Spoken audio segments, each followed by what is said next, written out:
अंगिरा ज्योतिष पीठ के चैनल में आपका एक बार फिर स्वागत है। मैं आचार्य मुनीश आप लोगों के सामने आज एक नया वीडियो लेकर आप लोगों के समक्ष उपस्थित हुआ हूँ।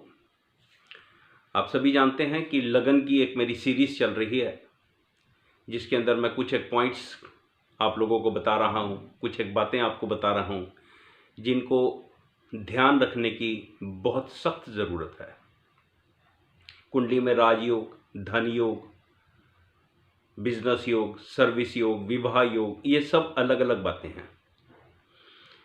लेकिन कुंडली के अंदर सबसे पहले आपको ये देखना चाहिए कि कौन से घर के लॉर्ड आपके लगन के मित्र हैं और कौन से घर के लॉर्ड आपके लगन के शत्रु हैं।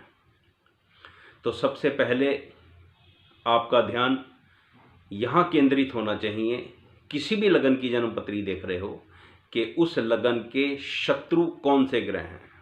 क्योंकि हमारे बड़े बुजुर्ग एक बात कह गए हैं मेरे दोस्तों, मेरे फादर साहब भी ये कहा करते थे कि हे भगवान, मुझे मेरे दोस्तों से बचाइयो, शत्रुओं से मैं खुद निपट लूँगा। तो आपको ये देखना है कि उस लगन के अनुसार उस कुंडली में कौन से ग्रह आपके लगन के शत्रु हैं, कौन से ग्रह आपके लगन के फंक्शनल मैलेफिक हैं और कौन से ग्रह आपके लगन के मित्र हैं। इनके ऊपर आपका ध्यान सबसे पहले केंद्रित होना चाहिए। जैसी कुंडली को देखो, जैसी लगन को देखो, वैसे ही आपके दिमाग में ये तीनों चारों चीज़ें आपके दिमाग में एक एजेंडे की तरह घूम जानी चाहिए और आप उन सब चीज़ों को एनालाइज करो। उसके बाद फिर सूर्य और चंद्रमा को एनालाइज करो। ये दो प्रकाशित ग्रह हैं, इनका स्ट्रांग होना कुंडली में बहुत ज़रूरी है। हमारे शास्त्र कहते हैं कि सूर्य और चंद्रमा अगर कुंडली में स्ट्रांग है तो आपकी कुंडली में बनने वाले राजयोग, बनने वाले धन योग पूरी तरह से फलीभूत होंगे। अगर सूर्य और चंद्रमा स्ट्रांग नहीं है तो फिर आपकी कुंडली में कितने मर्जी ही अच्छे राजयोग, कितने मर्जी अच्छे ही धन योग बने हो, वो आपको उतने स्ट्रांग रिजल्ट नहीं देंगे। तो सबसे पहले कुंडली में इन चीज़ों को एनालाइज करो, उसके बाद किसी को कंसल्टेशन दो, अपनी राय दो। अगर अपनी जन्मपत्री देख रहे हो तो इस तरह से इसकी शुरुआत करो। लगन की सीरीज में आज का लगन वृश्चिक लगन है, मंगल का लगन है। तो जैसे ही हम मंगल का लगन देखते हैं तो हमारे दिमाग में एकदम घूम जाता है, एकदम दिमाग में आ जाता है कि सूर्य, चंद्र और बृहस्पति मंगल के मित्र हैं। तो इनको देखो कि ये कुंडली में क्या कहते हैं, किस तरह के योग्स में इन्वॉल्व हैं। शनि मित्र नहीं है, शनि इस कुंडली के अंदर क्या कहता है, मरकरी क्या कह रहा है, इन सब चीज़ों की तरफ आप अपना ध्यान केंद्रित करें। चलिए, मोटी मोटी बात या जनरल बातें मैं आपको बता रहा हूं कि जब आप वृश्चिक लगन देखो तो आपको किन किन चीज़ों की तरफ ध्यान देने की ज़रूरत है। देखिए, सबसे पहले वृश्चिक राशि जैसी लगन के अंदर आप देखो तो आपके दिमाग में एकदम स्ट्राइक कर जाना चाहिए कि मंगल की दूसरी राशि यहाँ पर 6th हाउस में पड़ती है। 6th हाउस लिटिगेशन का हाउस है, चोट का हाउस है, रोग, ऋण, रिपु, शत्रु का हाउस है। तो मंगल क्योंकि एक वॉरियर है तो ये 6th हाउस का लॉर्ड है, और अगर ठीक प्लेसमेंट है तो आपको अपने शत्रुओं पर विजय दिलवाएगा। ये भी आपको देखना पड़ेगा। लेकिन अगर खराब स्थिति में है तो आपको स्ट्रगल देगा, क्योंकि 6th हाउस आपका रोग स्थान भी है और इसके अंदर लगन इन्वॉल्व हो जाता है। तो बहुत प्रबल संभावना बन जाती है कि मंगल आपको रोग दे सकता है अगर खराब है। और मंगल रोग का कारक प्लैनेट भी है, 6th हाउस का कारक प्लैनेट भी है। आपको इन चीज़ों की तरफ भी अच्छे से ध्यान देना है। अगर राजयोग में इन्वॉल्व है तो फिर आपको कंपटीशन में सक्सेस मिलेगी। आप पॉलिटिशियन हो सकते हो, चुनाव लड़ोगे तो चुनाव जीत जाओगे, इस तरह की स्थितियां बन सकती हैं। आप IAS, IPS, मिलिट्री, पुलिस, इसके अंदर आपकी नौकरी हो सकती है। वृश्चिक लगन की कुंडली 2nd हाउस में बृहस्पति की राशि धनु राशि पड़ती है। जब 2nd हाउस में धनु राशि पड़ती है तो 5th हाउस में मीन राशि पड़ेगी। ये एक बहुत बहुत बेहतरीन स्थिति है वृश्चिक लगन वालों के लिए। ये आपके लिए एक गिफ्ट है गॉड की तरफ से, परमात्मा की तरफ से, कि आपकी कुंडली में ये एक शानदार स्थिति है। देखिए आपकी कुंडली के अंदर जब भी आप वृश्चिक लग्न की कुंडली देखो तो आप उसके अंदर एक चीज़ आपके दिमाग में एकदम स्ट्राइक करती है, जब सूर्य, चंद्रमा और बृहस्पति मंगल के मित्र हैं तो आप इनकी लॉर्डशिप की तरफ भी ध्यान दो। आप देखो कि वृश्चिक लगन वालों के लिए एक बोनस है, ये बोनस गिफ्ट है ये आपकी कुंडली के लिए। एक बृहस्पति जैसा शुभ प्लैनेट आपके लगन का मित्र है और उसकी लॉर्डशिप बड़ी अच्छी है। दोनों ल्यूमिनरीज आपके आपके आपके लगन की फ्रेंड हैं, दोनों के प्रकाशित ग्रह सूर्य और चंद्रमा दोनों आपके लगन के मित्र हैं, दोनों की लॉर्डशिप 9th और 10th हाउस की है। आप देखो आपके लिए बोनस गिफ्ट है। अगर अभी भी आप लोग इन चीज़ों का लाभ ना उठा सको तो फिर प्रभु मालिक है, मेहनत करवाएंगे ये, लेकिन मालिक प्रभु है। फिर चलो मैं अभी बृहस्पति तक सीमित रखता हूँ, फिर आगे जैसे जैसे चीज़ें आएंगी मैं आपको बताता जाऊँगा। तो बृहस्पति और मंगल का अगर मेल बन जाता है तो आपकी कुंडली के अंदर ये एक बहुत ही स्पेशल धन योग है, बहुत ही अच्छा धन योग है। आपको ज़िंदगी में कभी भी धन की कमी नहीं होगी। बिल्कुल बिंदास साफ सुथरी बात, मैंने अपने धन योग की जो वीडियो बनाई है उसके अंदर आप देख सकते हो, मैंने एक्सप्लेन करा बड़े अच्छे से। 2nd हाउस 5th हाउस का संबंध लग्नेश से बनेगा तो आप लोगों के पास पैसे की कमी नहीं रहेगी। अकमुलेशन ऑफ वेल्थ काफ़ी अच्छा होगा, आपकी एजुकेशन काफ़ी अच्छी होगी, आपकी मान सम्मान रिस्पेक्ट समाज में अच्छा होगा। तो ये एक अच्छा योग है।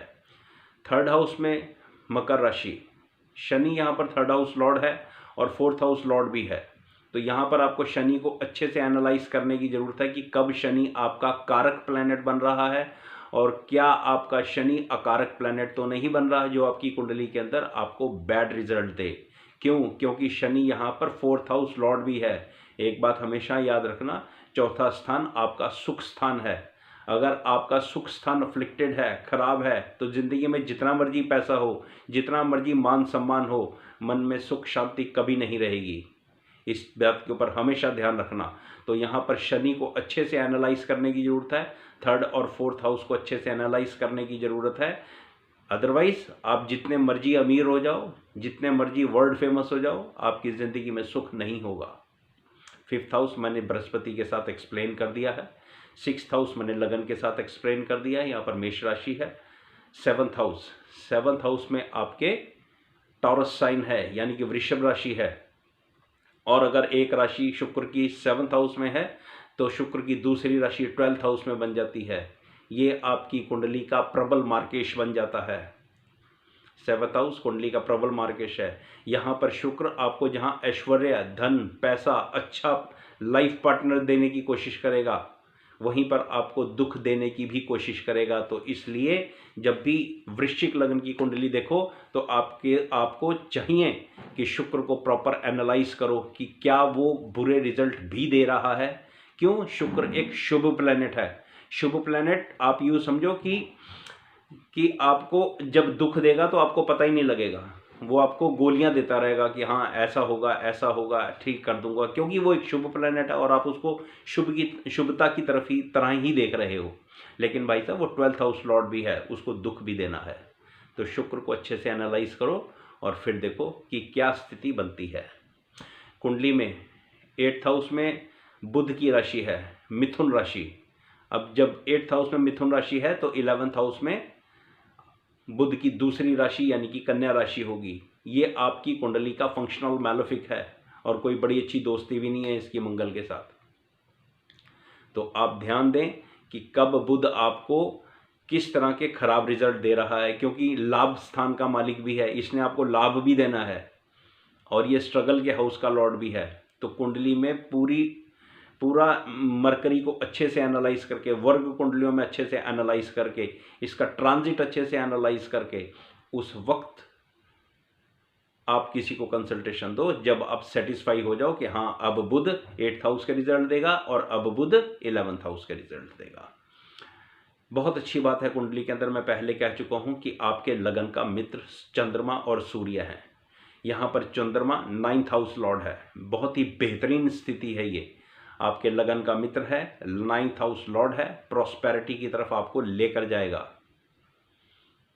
आपकी ज़िंदगी में आपके पिता एक मान सम्मानित व्यक्ति होंगे, समाज में उनका इज्जत मान सम्मान होगा, संभव है कि अच्छे पैसे वाली असामी भी बने। चंद्रमा माता का कारक है, आपकी माता की स्थितियां भी ठीक होंगी। 10th हाउस में सूर्य की राशि है। देखिए 10th हाउस कुंडली का सबसे स्ट्रॉन्गेस्ट स्थान है और सूर्य 10वें घर के अंदर अगर बैठा है तो वो दिग्बली है। ये एक बहुत शानदार स्थिति है। कहीं कुंडली के अंदर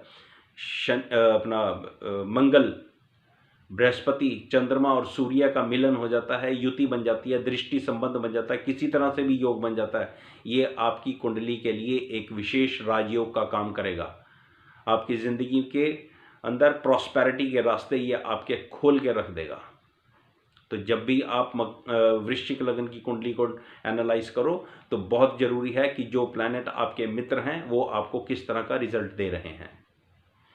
आशा है जो कुछ मैं समझाना चाह रहा हूँ वो आप समझ रहे हैं। 11th हाउस के अंदर बुध की दूसरी राशि है कन्या राशि, ये मैंने 8th हाउस के साथ एक्सप्लेन कर दी। 12वें घर में शुक्र की राशि है तुला राशि, ये मैंने 7th हाउस के साथ एक्सप्लेन कर दी। आशा है आप लोगों को मेरा वीडियो पसंद आया होगा। पसंद आए तो लाइक शेयर ज़रूर करें, सब्सक्राइब करें। चैनल को जब सब्सक्राइब करें तो बेल आइकॉन ज़रूर दबाएं। शुक्रिया, धन्यवाद।